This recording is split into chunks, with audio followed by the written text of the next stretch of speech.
Almost everybody I know who's an expert on AI believes that they will exceed human intelligence. It's just a question of when.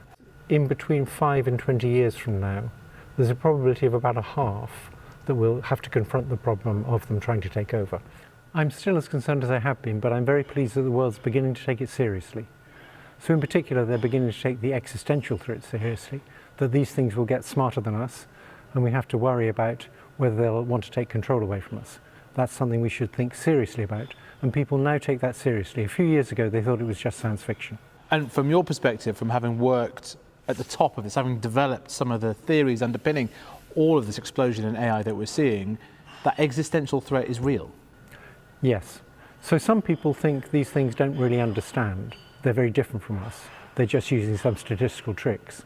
That's not the case. These big language models, for example, the early ones were developed as a theory of how the brain understands language. They're the best theory we've currently got of how the brain understands language. We don't understand either how they work or how the brain works in detail, but we think probably they work in fairly similar ways. What is it that's triggered your concern? It's been a combination of two things. So playing with the large chatbots, particularly one at Google before GPT-4, but also with GPT-4, they're clearly very competent. They clearly understand a lot. They have a lot more knowledge than any person. They're like a not very good expert at more or less everything. So that was one worry. And a second was coming to understand the way in which they're a superior form of intelligence, because you can make many copies of the same neural network. Each copy can look at a different bit of data, and then they can all share what they learned. So imagine if we had 10,000 people, they could all go off and do a degree in something, they could share what they learned efficiently, and then we'd have 10,000 degrees. We'd know a lot then. We can't share knowledge nearly as efficiently as different copies of the same neural network can. Okay, so the key concern here is that it could exceed human intelligence, indeed the massive human intelligence. Very few of the experts are in doubt about that. Almost everybody I know who's an expert on AI believes that they will exceed human intelligence. It's just a question of when. And at that point, it's really quite difficult to control them. Well, we don't know. We've never dealt with something like this before. There's a few experts, like my friend Yann LeCun, who think it'll be no problem. We'll give them the goals. It'll be no problem. They'll do what we say. Yeah. They'll be subservient to us. There's other experts who think absolutely they'll take control. Given this big spectrum of opinions, I think it's wise to be cautious. I think there's a chance they'll take control, and it's a significant chance. It's not like 1%, it's much more. Could they not be contained in certain areas, I don't know, scientific research, but not, for example, the armed forces? Maybe, but actually if you look at all the current legislation, including the European legislation, there's a little clause in all of it that says that none of this applies to military applications. Governments aren't willing to restrict their own uses of it for defence. I mean, there's been some evidence, even in current conflicts, of the use of AI in generating thousands and thousands of targets. Yes. I mean, that's happened since you started warning about yes. AI. Is that the sort of pathway that you're concerned about? I mean, that's the thin end of the wedge. What I'm most concerned about is when these things can autonomously make the decision to kill people. So, robot soldiers. Yeah.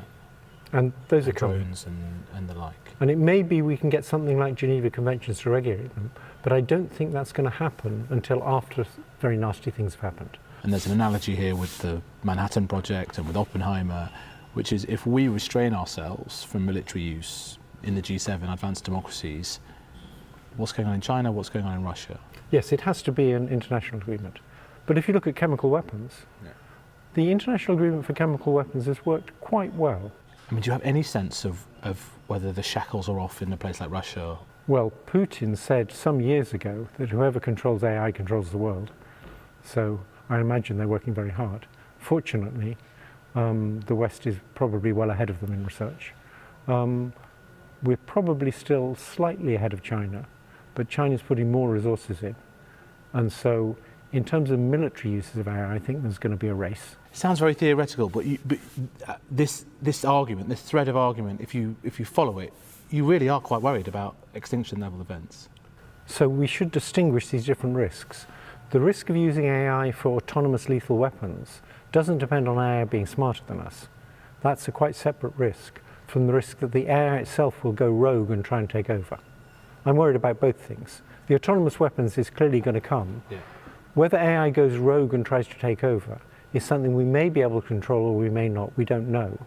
And so at this point, before it's more intelligent than us, we should be putting huge resources into seeing whether we are going to be able to control it. What sort of society do you see evolving? Which jobs will still be here? Yes, I'm very worried about AI taking over lots of mundane jobs, and that should be a good thing. It's going to lead to a big increase in productivity, which leads to a big increase in wealth. And if that wealth was equally distributed, that would be great. But it's not going to be. In the systems we live in, that wealth is going to go to the rich and not to the people whose jobs get lost. And that's going to be very bad for society, I believe. So it's going to increase the gap between rich and poor, which increases the chances of right-wing populists getting elected. So to be clear, you think that the societal impacts from the changes in jobs could be so profound that we may need to rethink the politics of, I know, the benefit system, inequality, Absolutely, yes. Universal basic income? Yes, I certainly believe in universal basic income. I don't think that's enough, though, because a lot of people get their self-respect from the job they do. And if you put everybody on universal basic income, that solves the problem of them starving and not being able to pay the rent, but it doesn't solve the self-respect problem. So what, you just try to, the government needs to get, I mean, it's not how we do things in Britain. We tend to sort of stand back and let the economy decide the winners and losers. Yes, actually I was consulted by people in Downing Street, and I advised them that universal basic income was a good idea. And this is, I mean, you said 10 to 20% risk of them taking over. Yes. Are you more certain that this is going to have to be addressed in the next five years, the next Parliament perhaps? Next 10 My years? guess is in between 5 and 20 years from now, there's a probability of about a half that we'll have to confront the problem of them trying to take over. Are you particularly impressed by the efforts of governments so far to try and rein this in? I'm impressed by the fact that they're beginning to take it seriously. Yeah. I'm unimpressed by the fact that none of them is willing to regulate military uses. And I'm unimpressed by the fact that most of the regulations have no teeth. Do you think that the tech companies are letting down their guard on safety because they need to be the winner in this race for AI? I don't know about the tech companies in general. I know quite a lot about Google because I used to work there. Google was very concerned about these issues, and Google didn't release the big chatbots. It was concerned about its reputation if they told lies. But as soon as OpenAI went into business with Microsoft, and Microsoft put chatbots into Bing, Google had no choice. So I think the competition is going to cause these things to be developed rapidly. And the competition means that they won't put enough effort into safety. Parents talk to their children, give them advice on the future of the economy, what jobs they should do, what degrees that they should do. It seems like the world's being thrown up in the air by the Yes. world that you're describing. What would you advise somebody to study now, to kind of surf this wave? I don't know, because it's clear that a lot of mid-level intellectual jobs are going to disappear. And if you ask which jobs are safe, my best bet about a job that's safe is plumbing, because these things aren't yet very good at physical manipulation. That'll probably be the last thing they're very good at. And so I think plumbing is safe for quite a long time. Driving, that's not driving, no. Driving, but no, that's hopeless. That's been slower than we expected. Journalism might last a little bit longer, but I think these things are going to be pretty good journalists quite soon. Probably quite good interviewers too. Okay, well,